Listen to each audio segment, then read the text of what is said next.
going on, guys? It's Thursday, 2 days before UFC Vegas 62. I'm your guy, Lou Betya, ready to break down some props for this upcoming card.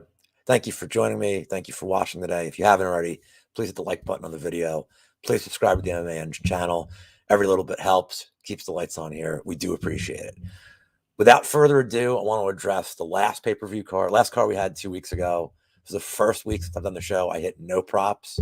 One of the fights got canceled. And some of these reads, like the Jocko split decision, were, well, at least it was over before it started. So hopefully we can do better this week.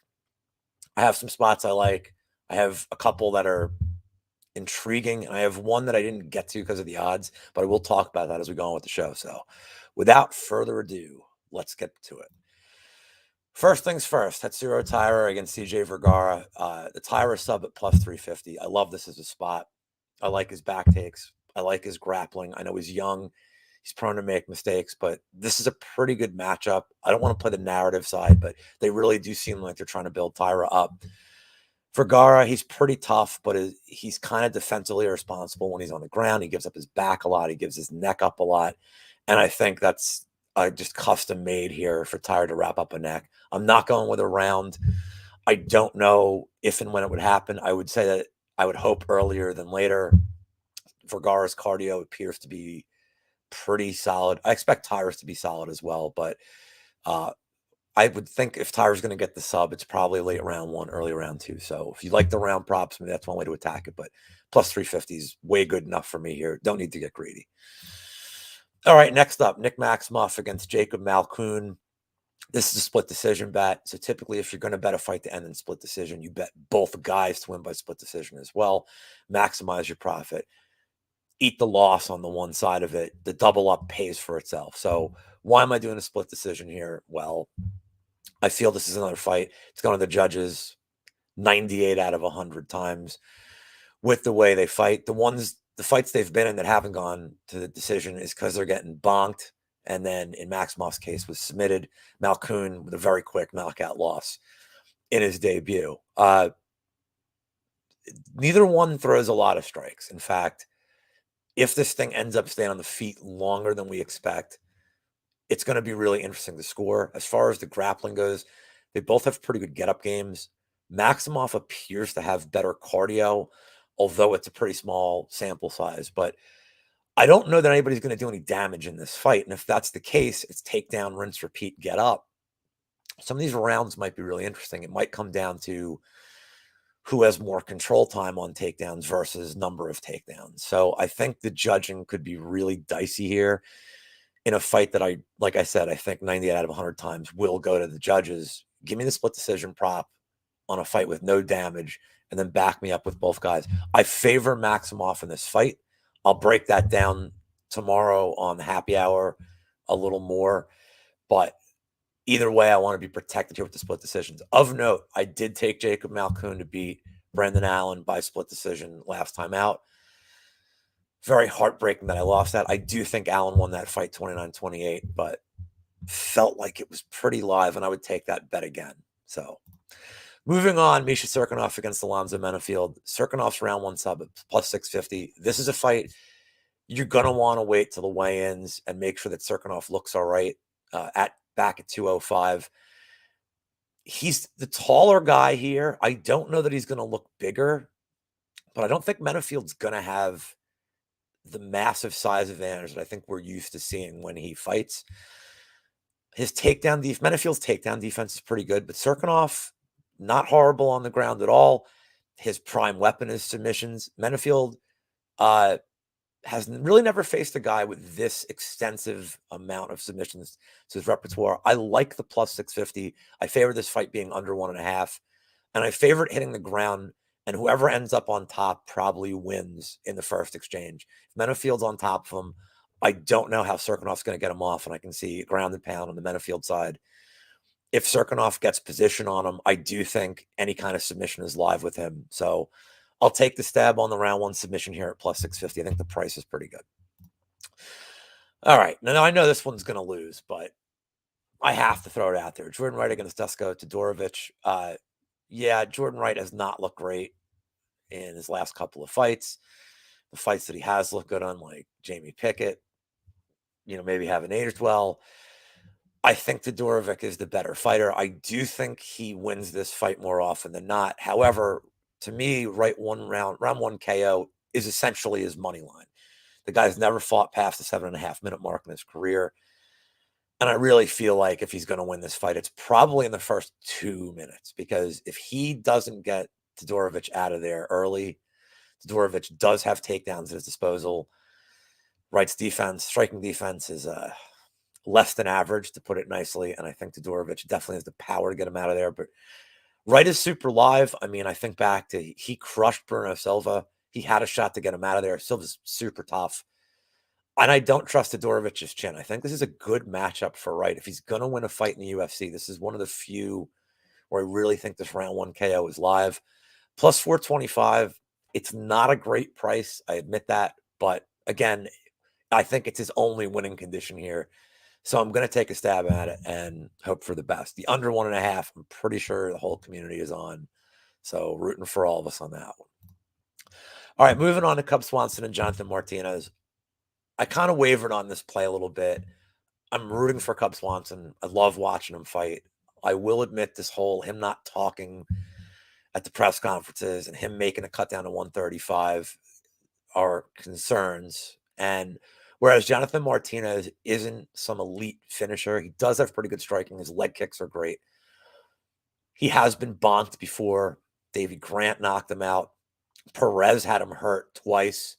Morales never got to him, but Martinez has shown that he has some liability with his chin, and I think that Swanson's going to be pretty live in this fight in the first round.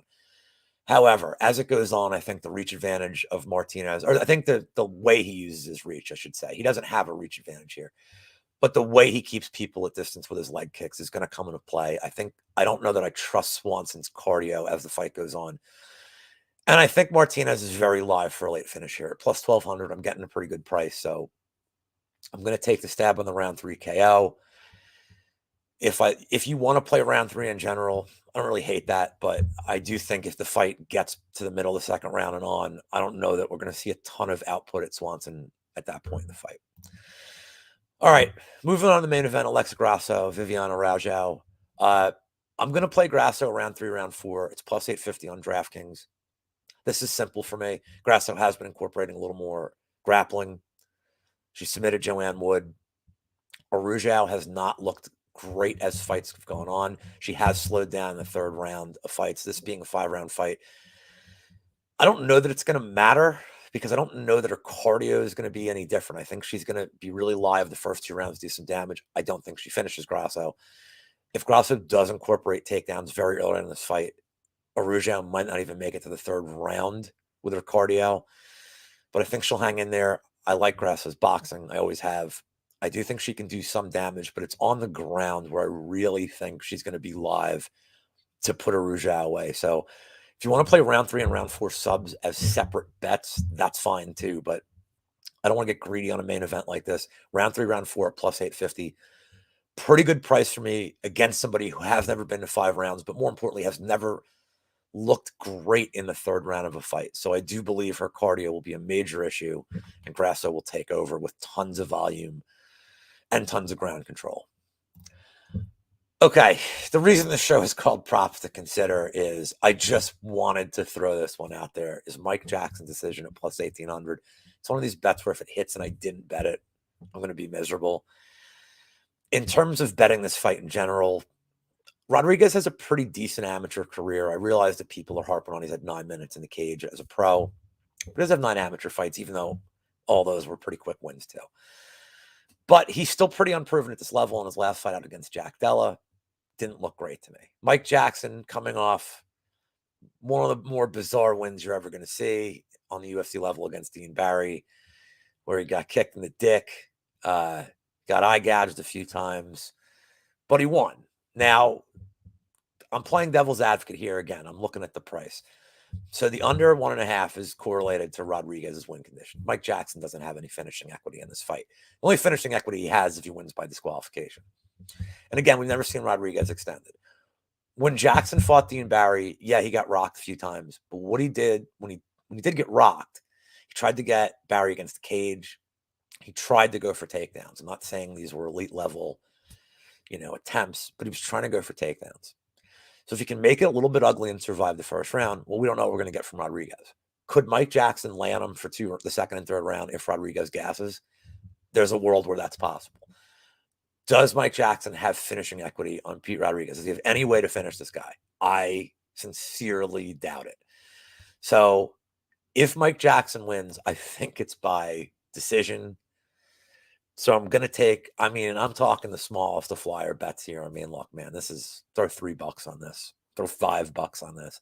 Don't go heavy if you're going to play it. But if it hits, all of a sudden your day's starting out pretty interesting and good. So I'll take the stab on Mike Jackson. And last but not least, back by popular demand, there are a few fights where there are bags to consider, and then maybe strangely enough, there are 5 fights on this card where we have Southpaw versus Orthodox. I don't know that I remember that many. Typically, when you get those kind of stances, the leg kicks open up more toward the bag region. So out of the 5 fights, I took 2 of them out because I don't think they're going to go long enough to get you there. The aforementioned Mike Jackson against Pete Rodriguez. Shit, man, we just saw it with Mike Jackson. There may come a moment where he gets hit early and there's like PTSD, and maybe the ref tells him, hey, man, like he's been through the ringer with us before. Sunsao and Henry, I don't love this one as much, but I think with Victor Henry, he's not a one-punch knockout guy. He's a volume. I think he's going to win by knockout. I think it's going to happen probably late second, early third. He's a volume-based striker. Sunsao solo volume, but he does have some pretty powerful kicks. And he's a vet. I could see a kick to buy himself time if he's getting pushed against the cage and getting beat up. So certainly in play there. And then Cub Swanson and Jonathan Martinez. This comes down more to Jonathan Martinez's leg kicks than anything else in this fight. I do think them standing with these stances it opens up him, especially with the amount of leg kicks that he throws. It does open up a ball shot. I don't know. I don't like that one. If I had to pick any of them, you have to go with Mike Jackson and Pete Rodriguez out of the 3 of these. But I put them in the order on the screen because that's the order of likelihood I think it could happen. So they all pay 20-1 on DraftKings or Betway. I've never seen any of their books have them, but they're out there in a couple of select books. So if you have access to it, it's another fun lunch money bet to do. So, and that concludes another wonderful 5-star episode of Props to Consider and Then Maybe Bet. I'm Lou Betya. Please check out all our content on the MMA Engine. We interview fighters, we do DFS breakdowns, gambling breakdowns, got some goofy personalities on the show. A lot of fun. Please go follow DFS by the numbers, Uncle Wheezy, Monk Maddox, great guys in the team, brilliant minds in the community. And once in a while, they let me do videos on the channel, especially because Brady's on vacation this week. He just has no idea I'm doing videos. So good luck this weekend. Have a great day. And I will see you next week for the pay-per-view for UFC 280 with very special guest, Paul Shaughnessy from the Dogger Pass podcast. See you then, guys.